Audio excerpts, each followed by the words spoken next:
So I recorded this video yesterday and somehow the file got corrupted, so I'm having to re-record it at home. Hopefully we will be recording in the gym more. And on that news, turns out that the unit they were prepping for us has some issues, and so we are opting to stay in the small unit.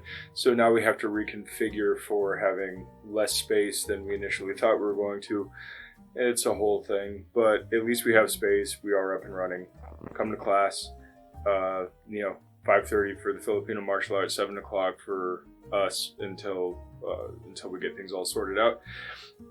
Anyway, so what I wanted to talk to you about was a lot of people in the martial arts world really like to use the figurative numbers like 1,000 and 10,000, things like that. And this happens in traditional systems a lot anyway, because traditional systems are not based off of scientific practice and data. They are based off of basically just anecdote and standards and practices. And so sometimes we get stuck in these patterns that may not be well backed up by the existing data. And so if we take a look at the Miyamoto Musashi quote, 1,000 strokes to forge a sword, 10,000 to polish it. At least it's attributed to him. I don't actually know if he said it or not. And, that sounds good. And then when you look at, like the 10,000 hour rule that Malcolm Gladwell put forth, which has of course been thoroughly debunked to this point, it's a number that sticks out in people's minds. It's a nice round number. It is well beyond our powers of comprehension. So it's a good illustrative number, but not really a scientific one. And so when we look at things like this, sometimes people get a little too literal with it. And so, for example, in a lot of Wing Chun schools, you'll open class or finish class, however it's structured, with doing 1,000 chain punches. And that's completely absurd, because I can guarantee you that those are not all quality reps, and it's kind of pointless to put in the time of doing repetitions on a lot of non-quality reps. So you have to make sure that you're doing things in a way that actually makes some sense. So, for a slightly more sciencey based approach, we can kind of sort of use the 10,000 hour rule and the Pareto principle, for some of this skill learning stuff. Not in the sense that it's terribly scientifically based, but when you look at the 10,000 hour rule and compare that to, say, elite amateur athletes like in the Olympics, it kind of comes out to a similar amount of time to get to that elite level of performance. And again, it's highly individual, and the 10,000 hour rule doesn't take into account a lot of factors, right? We know this. Let's get past it. The fact is that you can kind of still sort of use it as a template, as long as you're not too literal about it. And if you were to break down the idea of the 10,000 hour rule into repetitions, right? Let's say it's not the 10,000 hours to polish the sword is your total skill set. Let's say it's your 10,000 strokes to polish a sword is to make a technique a natural part of your toolkit. 10,000 is actually kind of a doable number. But what you need to understand is that you can't do it all at once. And trying to front load it with a lot, you start ignoring signs of fatigue and slop that will actually be counterproductive. At the very least, not productive, and in some cases counterproductive to your endeavor. So if we take 10,000 repetitions and say, I want to hit 10,000 repetitions in 1 year's time, you can break that down to, I'm not going to get the numbers exactly right, I'm rounding right here, but you're going to break that down to about 200 repetitions a week. It's slightly under, good enough for government work, right?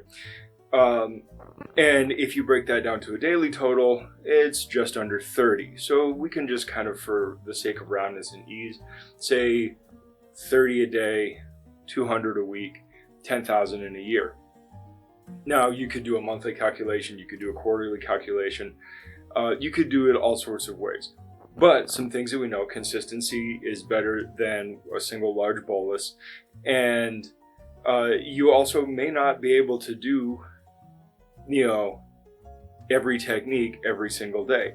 Right? When you think about all of the techniques you have, from simple single techniques to compound techniques to, technical strategies, that's actually a lot of practice. So you could go, well, I could do 30 a day on 600 techniques. Like, there's probably not 600 techniques, and you can kind of go into broad strokes and all that, right? And you can even allow variation to count towards, all hooking punches, whether they be tight or long or whatever. You can divide it up and parse it a lot of different ways, and some variation is good. Too much variation becomes counterproductive. So there's things to play with there. And again, a lot of it's individual. But the fact is that by having goals like that can be helpful, and it can help you structure your practice in such a way that you can kind of periodize it and start making progress in the right direction. Because another thing that we know is some progress is better than none, right? And doing a little bit every day is going to move you in the right direction. It may not be optimally structured. It may not move you at the best pace, and you may have to do some tinkering to find what's right for you. But the fact is that it's not about just getting in and doing a bunch of reps. It's actually about getting the quality reps, and it's about the mindfulness of the reps. It is about understanding what is going on. And you can practice those reps in so many different ways. And I'll give you like a little secret here too. Something that you may not think about. It's not just applying to doing the basics. Basics are important, but it's not just applying to that, because you're going to get those extra reps in your drills and your sparring too. But you're not going to sit there and count and log all of that. I mean, some of you might, but it's a little tedious, right?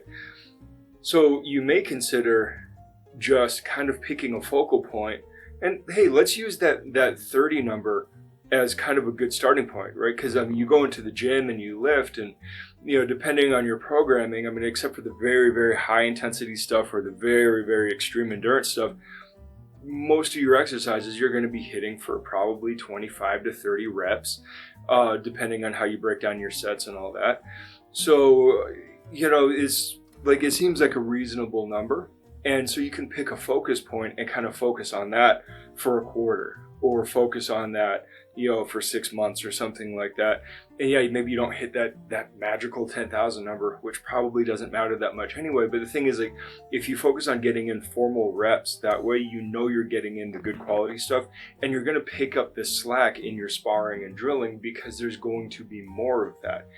All right, so there are ways to structure it where you don't have to be too tedious and too technical about it, but you still want to make sure that you're giving some attention to that good quality.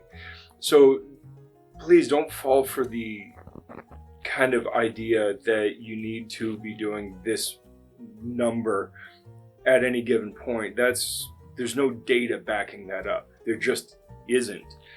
But on the other side of it, we do kind of have some ideas of going in a certain direction. And the fact is that provided you're not pushing into slop and fatigue where you start actually backsliding, it's a good idea to get in those extra reps.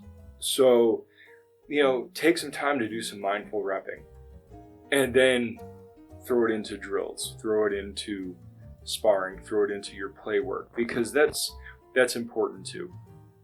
So I think that's all I've got to say on it. I'm still a little pissed that the original video got corrupted, but it is what it is, and hopefully we'll see you in the gym soon. Talk to you guys later. Good journey.